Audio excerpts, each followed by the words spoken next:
Chapter 7 continued. Having arrived back at the courtyard, stiff and bow-legged, they had agreed to explore more of the house together once Tony was put back in his stall.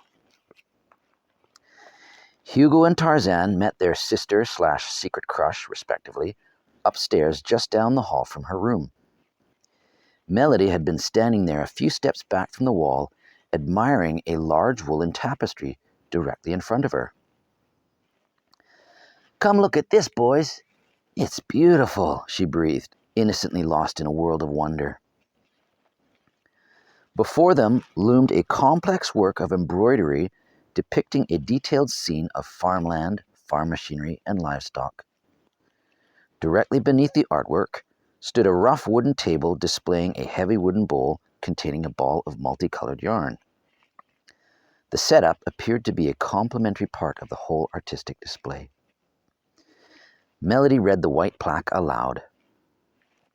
"Local Landscape, created by legendary local artist Ms. Olga McSkolja. Medium used, one continuous length of multicolored yarn, meticulously woven throughout by hand, culminating in an unique artistic expression. This masterpiece took 18,000 hours to complete." Huey whistled in admiration, scratching his curly-haired head. "That must have taken forever!" "What a waste of time," declared Tarzan honestly, unable to comprehend why anyone would want to spend so long doing something so boring. "But it's lovely," Melody explained. "Look how lifelike all the animals are, and the farmer standing next to his old tractor, and the wonderful colors of the hills and the water and sky. All from one single piece of woolen thread. It's amazing." Yeah, I guess it is pretty nice," Tarzan faked, cluing into how much Mel liked it.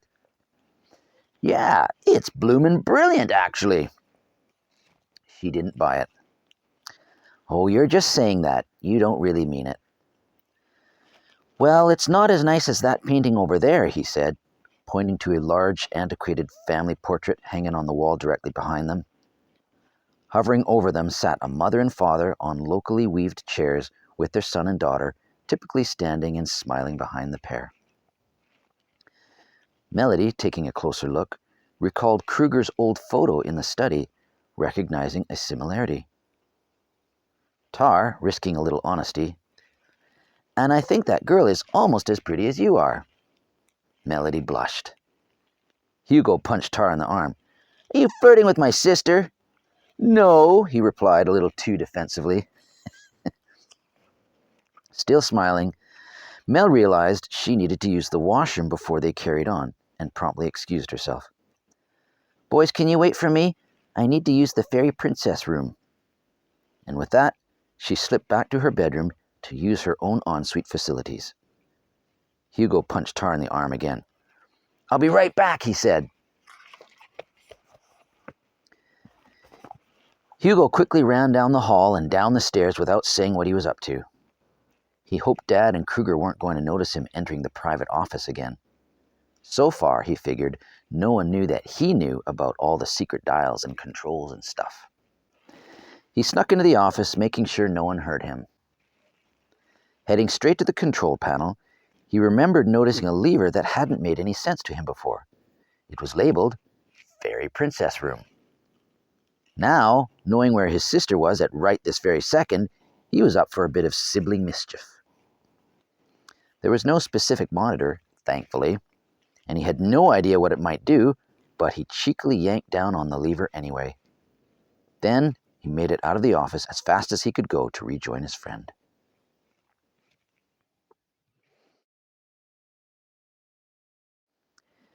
Melody sat contentedly on her pink porcelain throne, built and fit for a princess.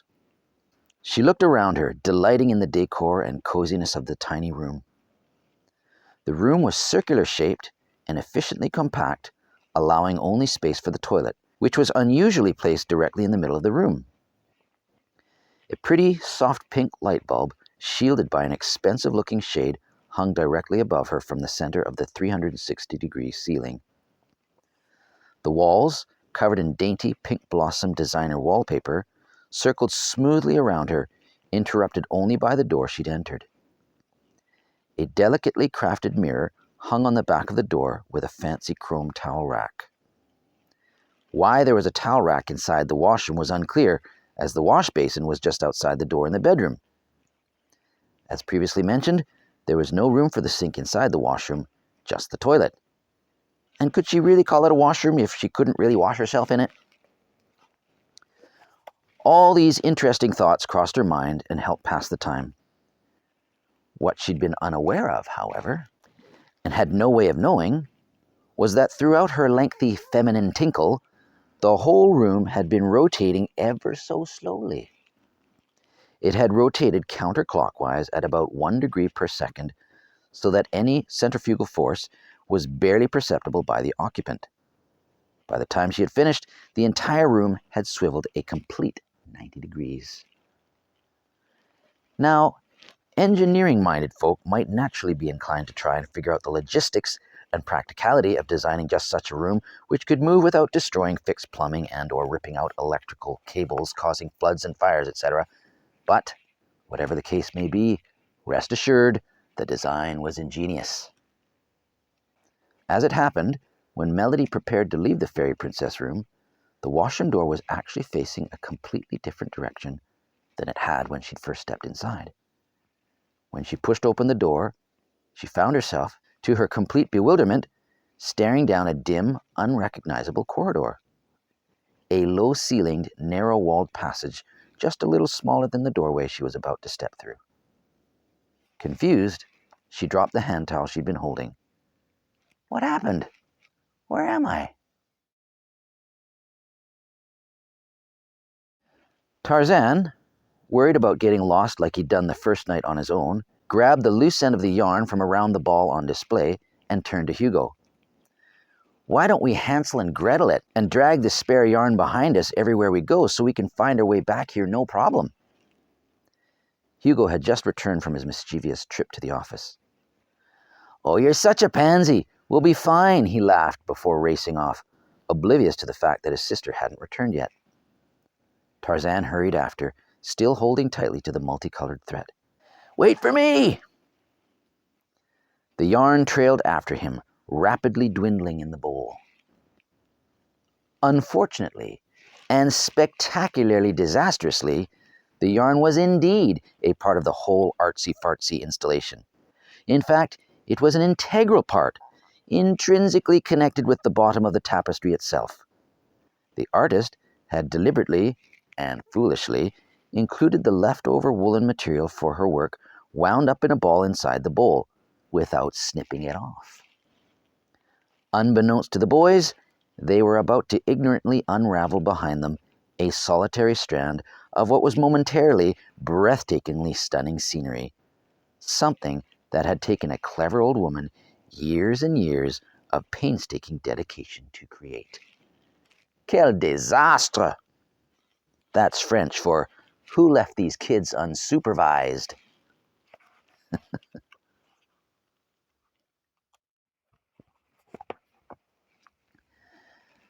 Melody stepped over the towel, looking around her with concern.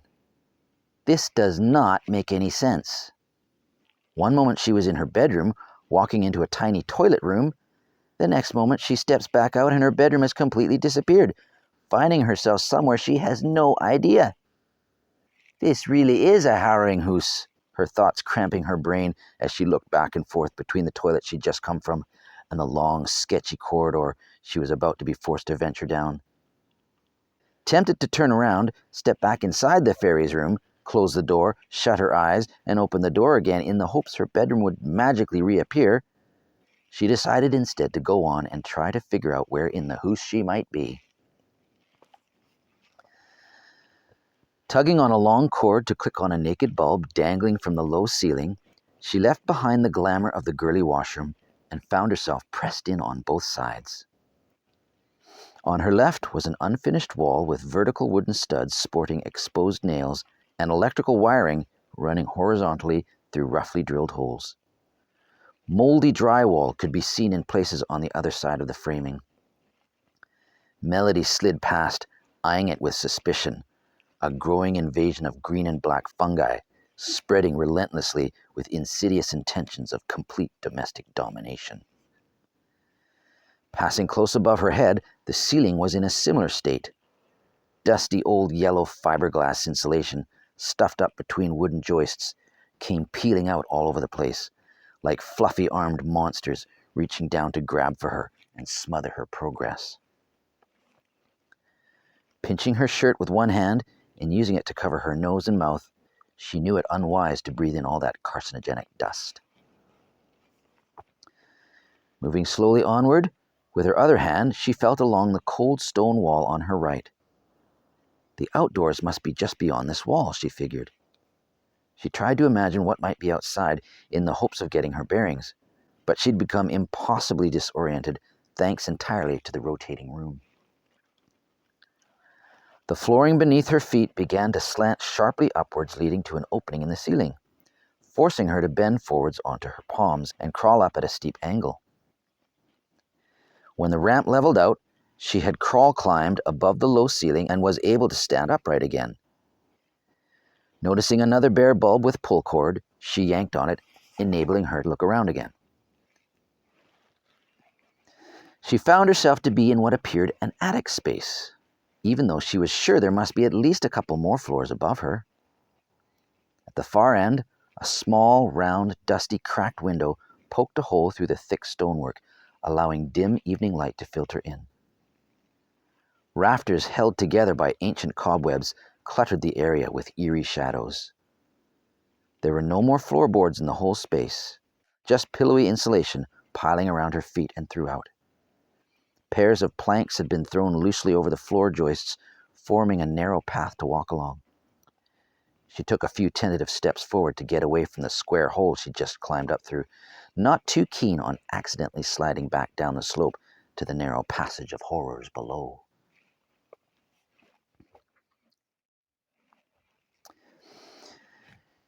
Meanwhile, the boys had gleefully sped down hallways, in and out of rooms and closets exploring, all the while holding tightly to the end of their woolen lifeline. It was a bit unclever of them, however, as they had no way of knowing when the ball of yarn would have run out in the bowl, and would therefore have been trailing the other end somewhere far behind them, rendering it completely useless in its effectiveness to help them find their way back through the maze of corridors and staircases. In actual fact, as one may sincerely be appalled to hear, the woolen masterpiece, which had taken gazillions of woman hours to weave, had by now completely unraveled, leaving behind an empty, rectangular, dust-free space on the wall. Positively shocking.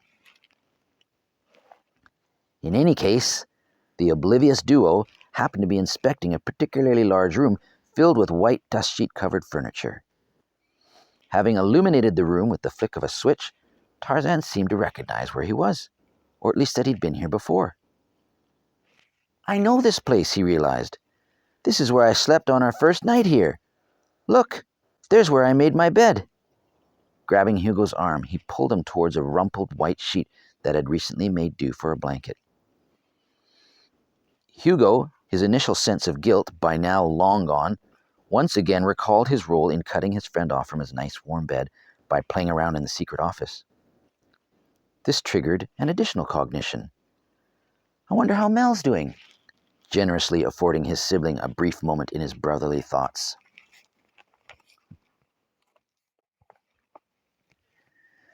Melody, hands stretched out for balance, inched along the loose wooden planks running towards the far window. Swatting away clinging cobwebs and ducking occasionally under beams, she climbed awkwardly through rafters, careful to keep her feet on the boards. Somehow, she knew it was not a good idea to step off of the path laid out before her.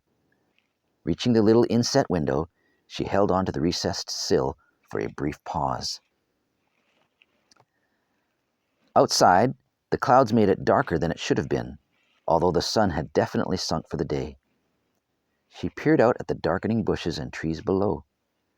She must have been looking out a back window, for she couldn't recognize the view. There was a blackened body of water a short distance away from the house, separating it from a jungle of vegetation. A flickering light on the water caught her eye. Standing on her tippy toes, she strained forward to clarify what she was seeing. Nose pressed to the cold glass, poor Mel's eyes weren't that great, and her glasses didn't always help that much.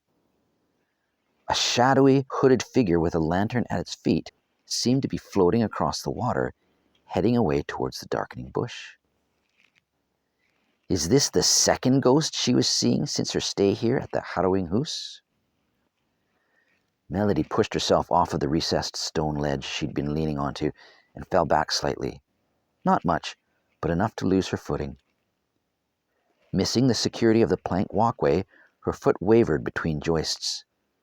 Waving her hands frantically about, she managed to place her foot onto a narrow joist rather than stepping down into the soft insulation.